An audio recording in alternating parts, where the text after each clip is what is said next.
allez, on commence par quoi? Une photo ou du texte? Bonjour William, bonjour à tous. On va commencer par une photo. Elle a été prise à La Défense, le quartier parisien des affaires, sans doute le matin. Un décor grisâtre, un sol jonché de détritus. Une photo prise en plongée. Les gens rentrent les épaules, semblent courber les chines. En fait, ils vont bosser et on a l'impression que ça les saoule avant même d'avoir commencé. Pour enchaîner, une autre photo. Elle illustre elle aussi le monde du travail. Alors là, plus bobo que tu meurs.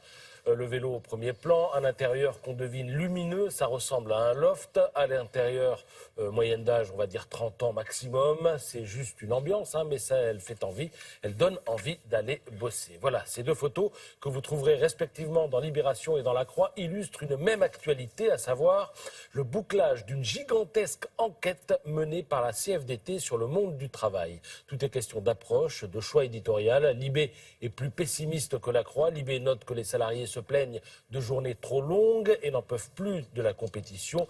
Pour La Croix, en revanche, les Français sont tout simplement heureux au travail. Alors l'enquête, elle a consisté à poser 172 questions qui ont été mises en ligne fin 2016. Ils ont obtenu 20 millions de réponses. Ça représente une masse d'infos d'une ampleur inédite. Les conclusions les plus marquantes, les voici. 77% des Français aiment leur job, 59% y prennent du plaisir et 57% sont fiers de ce qu'ils font.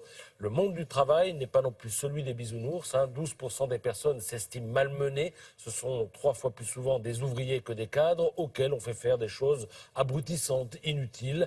Et cette minorité représente tout de même 2 à 3 millions de personnes. Alors ce qu'il faut aussi retenir de cette enquête, c'est qu'il existe un gros besoin d'autonomie dans le travail. On veut pouvoir organiser son emploi du temps et mettre ses propres idées en pratique. Quant aux chefs, ils sont souvent jugés à l'ouest, peu lucides sur la réalité de l'entreprise. Et c'est assez révélateur, au fond, de certaines évolutions managériales, c'est-à-dire que souvent les chefs ne sont pas des personnes promues en interne, mais des personnes qui viennent de l'extérieur et qui, de ce fait, ne connaissent pas forcément le métier. Alors on va rester dans le monde du travail avec des salariés heureux. Regardez-moi ça. C'est la fête au bureau. Ah oui, ils sont contents. Ils sont bien payés d'ailleurs, ces salariés. Oui, ils sont contents, ils ne se plaignent pas. Ouais. C'est la fête au bureau, c'est la fête à Monaco. Eux connaissent leur métier. Alors de vrais hommes de terrain, pour le coup, hier, ce métier, ils l'ont fait de manière étincelante et se sont qualifiés pour les quarts de finale de la Ligue des Champions. Vous savez, cette compétition d'où ont été éjectés les Parisiens la semaine dernière. Vous avez noté le jeu de mots éblouissant. L'état de grâce, magnifique. Monaco, principauté, oui, merci. Alors, à remontada et demi, les Monégasques avaient 2 buts de retard sur Manchester City. Retard comblé hier soir. Et de quelle manière? Une manière que célèbre Vincent Duluc dans l'équipe. Les Monégasques, écrit-il, ont tout pour plaire. Tout pour être des héros du printemps, des personnages feuilletonesques de nos prochains milieux de semaine.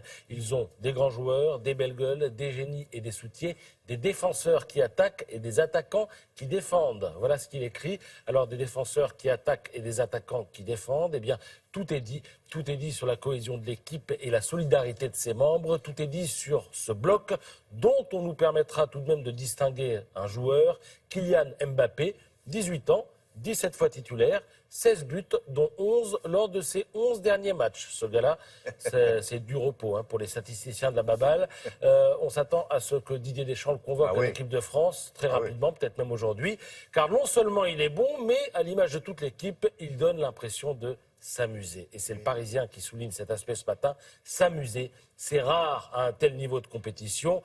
Et face à un tel adversaire, Manchester, c'est fort, c'est beau. Et parce que si Monaco a séduit hier, Monaco a aussi déployé d'autres valeurs qu'on ne lui soupçonnait pas.